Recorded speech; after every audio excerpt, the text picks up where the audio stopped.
Central railway Watar station Satara जिल्ह्यातील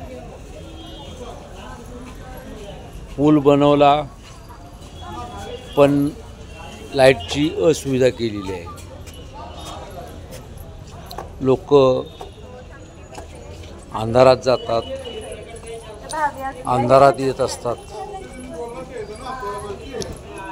आपण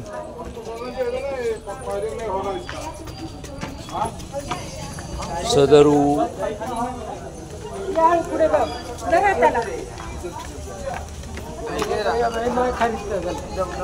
सर्व लोक इथं अस्वच्छता तर आहेच आहे, पण सदरू पुलात लाईटची व्यवस्था करण्यात यावी। कारण आज शुक्रवारचा बाजार आहे, वसुबारस आहे, पण इथं लाईटची व्यवस्था काही नाही। सेंट्रल रेल्वेनं जो कोणी कॉन्ट्रॅक्टर असेल त्याला सांगावं इथं तू लाईटची व्यवस्था का केलेली नाही। पूलचं उद्घाटन वगैरे झालेलं आहे, पूल खुल्ला केलेला आहे। ग्रामपंचायतसुद्धा इथं लक्ष घालावं, पत्रव्यवहार करावा हीच अपेक्षा आहे। कारण इथं हा जो पूल आहे काही लाईटची व्यवस्था केलेली नाही।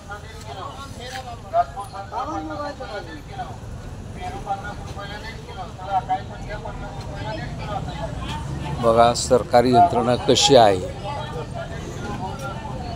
सेंट्रल रेल्वे आपण अवश्य लक्ष घालावं। इथं पूल आहे आणि पुलाला लाईट नाही, काही नाही। अस्वच्छतेचं तर माहेरघर आहे।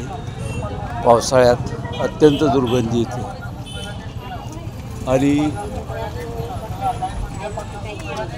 इथं जो पूल बनवला आहे खालून जो बोगद्यातून पूल केलेला आहे तिथं तुम्ही अपंग लोकांना काय व्यवस्था केली हो? अपंग लोक त्यांचा व्हीलचेअरचं कुठंच काही दिसत नाही, त्यांना सुद्धा इथं व्यवस्था करण्यात यावी। कारण सेंट्रल रेल्वेचं हे काम आहे। अपंग लोकांसाठी तुम्ही काही व्यवस्था केलेली नाही। त्यांना जर पलीकडे जायचं म्हणलं रेल्वे क्रॉस करून आणि तुमच्याच रेल्वेनं प्रवास करायचा असला, अपंगासाठी काय केलेलं आहे? काही नाही केलेलं आहे। तरी ही सुद्धा शासनानं दखल घ्यावी। सेंट्रल रेल्वे धन्यवाद। सामाजिक मंथन यूट्यूब चॅनल सबस्क्राईब केलं नसला तर अवश्य सबस्क्राईब करा, हीच क्रिएटरतर्फे आपणास नम्र विनंती आहे। आपण आपलं अभिप्राय ईमेल आय डीद्वारे पाठवा, ते अवश्य रेल्वे डिव्हिजनला पाठवले जातील, हीच क्रिएटरची अपेक्षा आहे। आपण नुसता व्हिडिओ शेअर्स आणि लाईक करू नका, तर त्यामध्ये त्याखाली एक आमचा हे येतो ईमेल आय डी येतो आणि जे ईमेल आय डीवरती जो रिस्पॉन्स दिला जातो तो रेल्वेला पाठवला जातो। इथं अत्यंत गैरसोय आहे आणि आम्हालासुद्धा पहा सगळी लोक जात आहेत, पण इथं हे होत नाही।